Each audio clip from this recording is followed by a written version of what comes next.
Welcome to Up and Up, where we ask upcoming artists and entrepreneurs, What got you interested in your work? why did you start your own business? Who makes surfboards around here? Peter Schaefer does.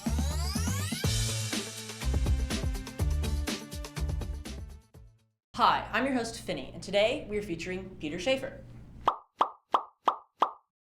How did you first get involved with surfboard construction and design?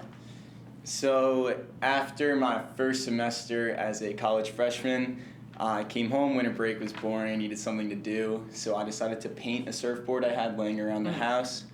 And that was the first real step into the design process of making surfboards. But then after my second semester, that summer's really when I started to focus on making my own boards and not adding art to other ones I've had. Cool. And what is the most rewarding experience you've received from your work? The most rewarding experience I actually got from the last board I made, which was the sixth board. The morning after I finished it, the waves were really good, the wind was offshore. Yeah. Me and one of my best buddies, we went down to the beach and I just scored perfect waves on it. It was so much fun. Do you think living on the East End has fostered your creativity? If yes, then how? I definitely would say it has. There's such a tight-knit community here. Yeah. One of the things I really like to focus on in my design process is bringing in other people, whether it's good friends or other people I know that are very into art, and just let them speak their mind. I like to take other people's advice and then see how I can twist their ideas into my own. What college do you attend, and how has that influenced and affected your art? I go to Loyola Marymount University in Los Angeles. I've had exposure to a lot of great teachers, specifically in aspects like typography and other graphic design fields, and I think it's had a very good positive impact on my work and creativity. What is your opinion on AI art and AI imaging? I think AI imaging and that realm needs to be taken with a large grain of salt, but it can be very helpful. I think it's good to start there, create a base idea, or use the AI art as an aspect in your art. It shouldn't be the main focus. So the AI is the tool, not the artist. Exactly. Perfectly. What's the business aspect of making surfboards? So obviously selling boards is the main business aspect, but surfboards go so much deeper than that, and it ties back into the East End and that strong sense of community.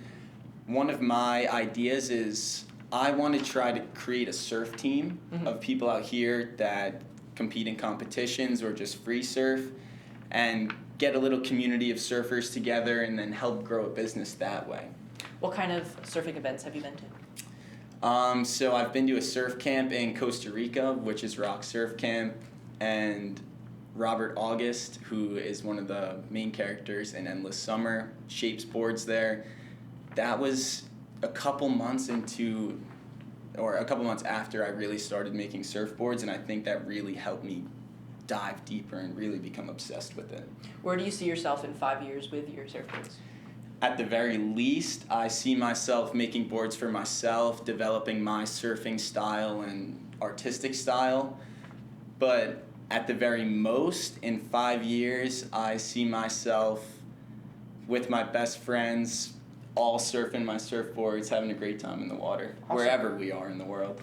What is your ultimate goal, if you have one, for you and your surfboards? I really think it would be the surf team. Yeah. Having a solid group of people where I can give them boards and they travel around the world, whether they're making surf films, competing in surf competitions, or just being creative and inspiring other people. Cool. I think in today's world that we live in and being this young, we consume too much. Yeah. Whether it's food, it's Instagram, TikTok, you're scrolling, social media, the internet, everything. I think it's so important to create and to give back, and not necessarily to be remembered or become famous, but just to leave your mark and let other people know that you were here. How does environmentalism play into your surfboard making? When making surfboards, there's a lot of scraps and excess material, specifically when you're laying down the resin or laying down the fiberglass cloth. What I like to do is I like to keep my spare clippings and use them for later projects, whether it's a new board I have coming up or a repair on my own or a friend's board. How does climate change the way you surf?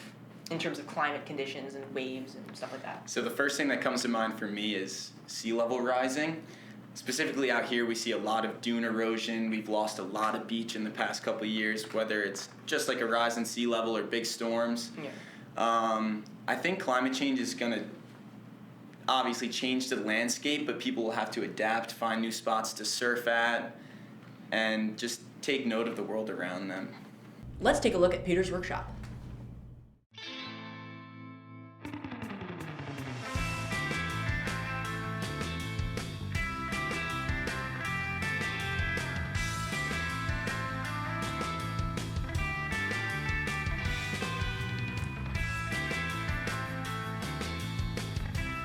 So the main reason why I want to make surfboards so badly is because I've surfed out here on the east end of Long Island for 9 years now, and there's really a limited number of places to go to if you want your own custom surfboard. If you want it this tall, this wide, with this paint job, there are local shapers, but I want to be the local shaper.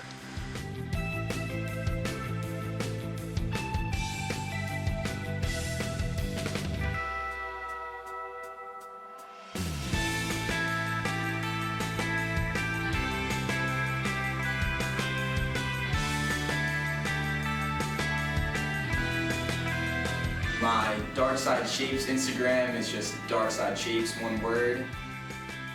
And I also repost a couple of the posts from there on my main account, which is Peter Likes to Surf, and sometimes I'll even post separate content on there that doesn't make it on my Dark Side Instagram.